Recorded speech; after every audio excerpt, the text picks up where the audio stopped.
everyone, it's Shell from Scrap Secrets and welcome back to my channel. Today's day 14 in the 2023 Countdown to Christmas series, and the technique for today is stencils. So I'm going to be using two stencils that are not meant to go together. One is from Kindred Stamps, and that's the light strings that we're going to do. And then the actual light bulbs is from a stencil set that was from, I believe, Sassy and Crafty, which is no longer in business. I originally had a completely different card in mind. I created it, and then I decided last night that I did not like it. So I went ahead and redid a card. I was trying to think of different techniques that I could do because I do stencil a lot and wanted something different. So I thought about stenciling with embossing ink onto vellum. I don't think I've ever really embossed on vellum, maybe just a sentiment or something, but I wanted to do a whole background on it. And there's a couple things I learned, so as we go through, I'll talk a little bit about that. So I'm using a sponge dauber to go ahead and put all of that ink on there. Once I'm satisfied with the way that looks, I'm going to go ahead and sprinkle on some embossing powder in gold over the entire thing, and then I'm going to heat set it. My heat tool will be off to the side, warming up a little bit, and then we're going to go ahead and heat it. So while you're watching me do this, I thought I'd talk to you a little bit about the series. The series is 25 days of projects from Marie from Marie's Vermont Creations and myself. We've come up with different themes, techniques, stamp sets, etc. to bring you projects twice a week. We drop videos Mondays and Fridays. There are giveaways in this series, so make sure that you head over to the intro video to find out all of the details. I will leave a link to my intro video below in the description box. I will also leave a link to Marie's channel below.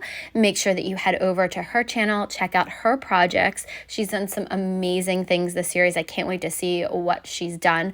I think we're 14 days, we're halfway through. So very exciting. Can't wait to see the rest of the stuff that she makes, but make sure you check out her channel, her intro video, so that you can find out everything that you have to do to be entered for her giveaways. And then I have reached 700, so I've added a giveaway to my series.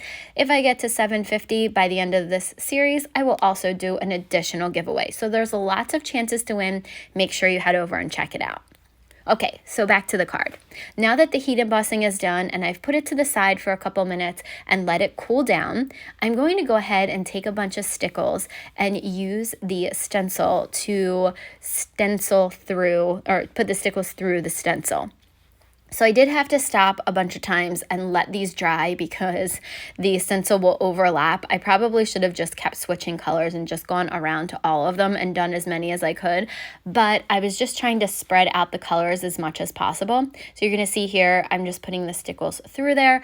I am going to end up using a purple, a pink, a bluish purple, a blue, a green, and a clear color. I love the way this came out, although there was some warping due to the moisture in the stickles as well as the heat embossing. I did have it tacked down pretty good to this board. Unfortunately, it still did warp, and you can see it there that there are some wrinkles in the vellum. Then I took a piece of foil cardstock that measures 4 1/4 by 5 1/2 inches, which is the same size as the card base. And I used that die. You saw that was a crayon box die. I just did some partial die cutting to cut the frame out. I know that I have rectangular dies somewhere, but I couldn't find any of them and just figured that this was easier, just do some partial die cutting. I cut it up to the part where the crayons stick out and then turned it around, put it back in like a puzzle piece, and then did partial die cutting on the top half of it. So now I'm going to go ahead and after I glued it down with some Barely Arts glue, I'm going to cut some foam tape in half and put just one layer of foam tape down. Once the foam tape is down, I will peel the backing off and place it onto the card front. And that's our card for today. I hope that I showed you a different way to use your stencils and to stencil on vellum. I know it was something different for me. I hope that you enjoyed this. Please leave any comments or questions below and I will get back to you as soon as I can.